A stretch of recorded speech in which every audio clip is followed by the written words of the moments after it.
Jika feodalisme masih terus menguat, maka lahirlah yang disebut oligarki. Ya. Kelompok elit yang menggurita. Sebenarnya oligarki kan guritanya itu loh. Banyak ke kaki-kakinya di mana, tapi satu kepalanya itu loh, oligarki. Juga banyak orang salah. Oligarki itu dilihat 9 naga.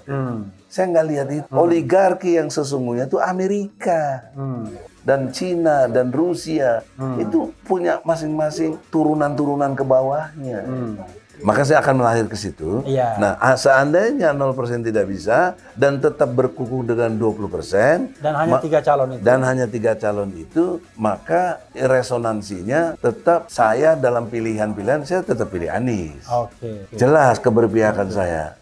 Nah, oleh karena itu di dalam konteks memandang situasi yang sekarang, nggak bisa lihat dari yang kalau tidak ada alur dari feodalisme, kemudian oligarki, maka turunan berikutnya transaksional. Pasti terjadi transaksional.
Oke. Gitu. Ya, Bung Egy, saya mau bergerak lagi ke politik, pemilu ya. Ya, silakan. Oke.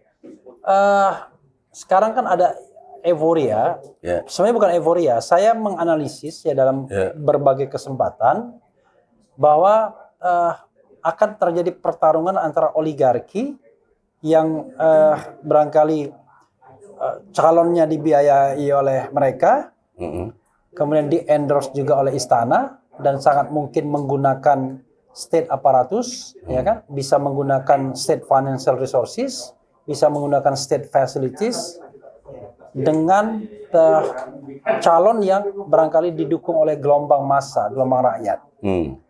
Orang mengatakan kalau seandainya ada calon itu 3, Anies, Prabowo, Ganjar, maka posisinya adalah Anies spektrum paling jauh dari istana, Ganjar paling dekat, tengah Prabowo, ya kan?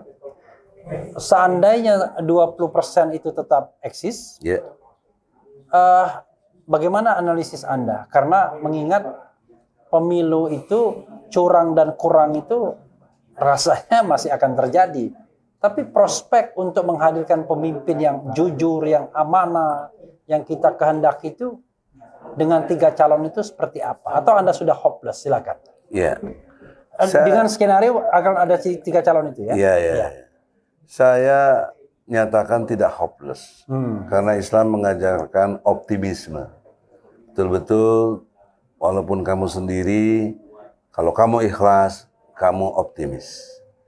Yang kedua, kamu berani. Yang ketiga, mutmainah. Jiwa kamu tenang. Nggak terganggu yang begitu-begitu.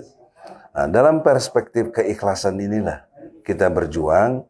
Saya menilai ada faktor yang orang nggak banyak lihat, yaitu dominasi ajaran feodalisme yang masih begitu melekat karena kita mungkin pernah dijajah sekian lama oleh bangsa asing, nilai-nilai feodal itu masih melekat. Partai politik misalnya, siapa yang bisa berani melawan Megawati di PDIP? Kan itu feodal.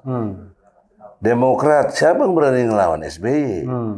Dulu PKB Gus Dur, dan seterusnya dan seterusnya. PAN Amin Rais. Walaupun beriringan waktu ada perubahan-perubahan juga, tetapi nilai feodalismenya, walaupun Amin Rais misalnya bikin lagi Partai Umat, kan nggak lepas dari kungkungan nilai-nilai feodalisme itu. Nah, konklusi besarnya, jika feodalisme masih terus menguat, maka lahirlah yang disebut oligarki. Ya. Jadi kelompok elit yang menggurita, kan sebenarnya oligarki kan guritanya itu loh, banyak ke kaki-kakinya di mana, tapi satu kepalanya itu loh, oligarki. Nah, juga banyak orang salah. Oligarki itu dilihat 9 naga, katanya. Saya nggak lihat itu. Oligarki yang sesungguhnya itu Amerika dan Cina dan Rusia, itu punya masing-masing turunan-turunan ke bawahnya. James Riyadi misalnya, tidak mengurangi hormat, saya bersahabat juga dengan dia. Saya pernah jadi lawyernya juga. Kan nggak bisa nggak lepas dari Amerika, bos. Iya, iya. Mungkin sekarang ambigu karena dia Cina, juga masuk dari Cina. Jadi Dia Tionghoa. iya, Tionghoa lah bahasa. Tapi Kita harus bedakan antara Tionghoa sama Cina. Cina itu negara, Tionghoa itu etnis. etnis ya, oke lah. Iya. Itu kan berubah sejak zaman SBY. Nah, oleh karena itu, di dalam konteks memandang situasi yang sekarang, nggak bisa lihat dari yang kalau tidak ada alur dari feodalisme, kemudian oligarki, maka turunan berikutnya transaksional. Pasti terjadi transaksional. Di tingkat partai misalnya, kau mau kelas sepatu apa kelas peci? Jadi calegnya. Ya. Kalau kelas peci, mesti dekat ketua umum, Ya. mesti ada saweran-saweran tertentu. Iya. Itu kan transaksional. Tapi sekarang kelas-kelas peci sepatu itu nggak laku lagi karena suara terbanyak sudah. Ya, oleh karena itu, saya kaitkan dengan 0%. Iya, oke. Supaya feodalisme, oligarki, transaksi itu hilang gitu loh. Dengan kita 0%. Karena semua punya peluang yang sama. Ada yang keberatan, padahal salah satu pimpinan partai yang berbasis Islam. Iya. Ya, waktu di acara 212 saya sempat banyak ngomong. Dia nggak setuju 0%.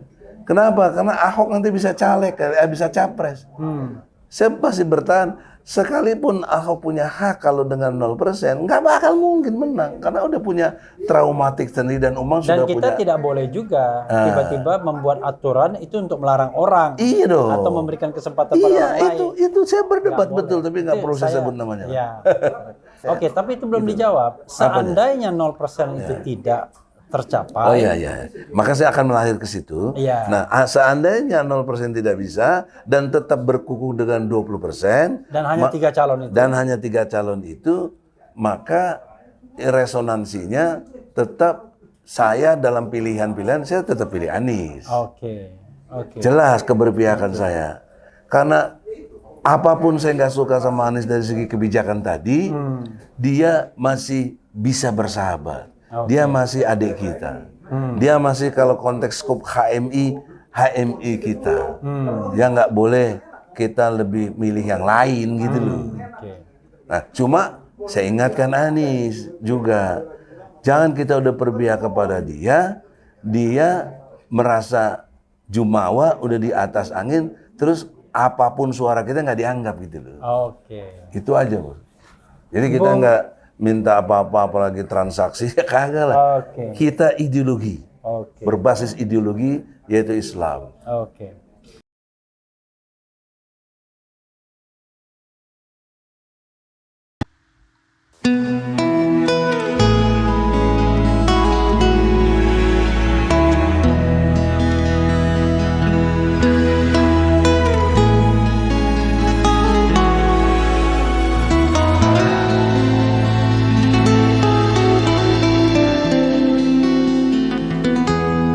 Ketika ketika matahari hanya di atas kepala panas melelehkan, ketika keadilan akan ditegakkan di hari akhir zaman. Padang yang luas tak ada naungan, tapi Engkau pemimpin adil.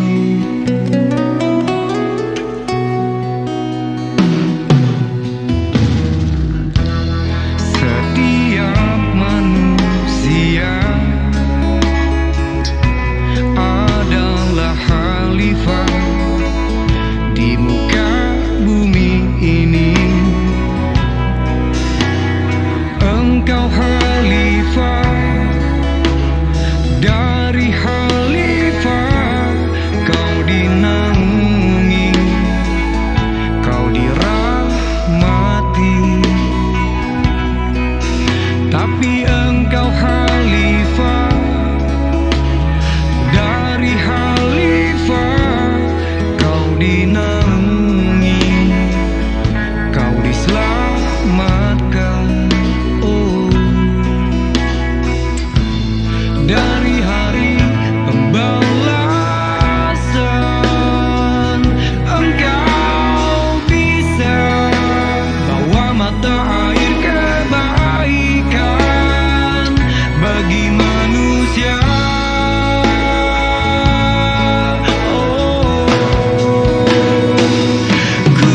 Kuasamu juga bisa menenggelamkan umat manusia.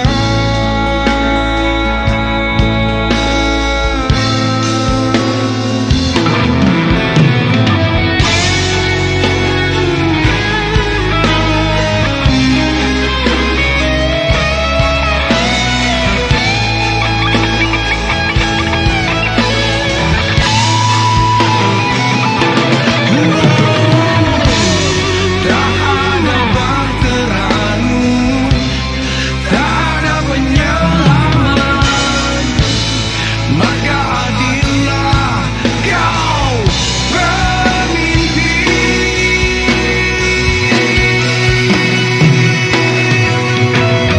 Engkau khalifah, dari khalifah kau dinaungi, kau dirahmati.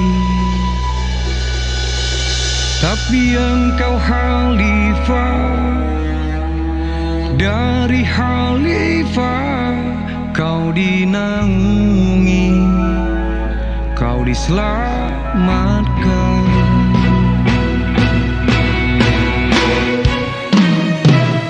Engkau bisa bawa mata air kebaikan bagi manusia.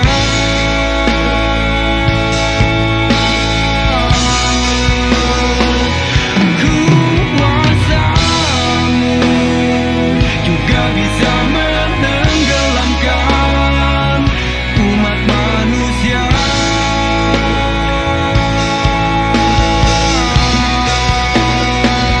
Engkau bisa bawa mata air kebaikan bagi manusia.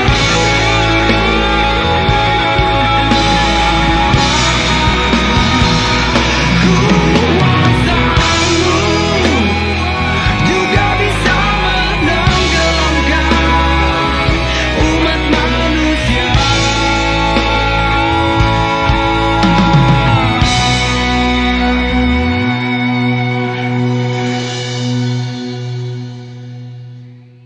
Tapi Engkau khalifah, dari khalifah kau dinaungi, kau diselamatkan.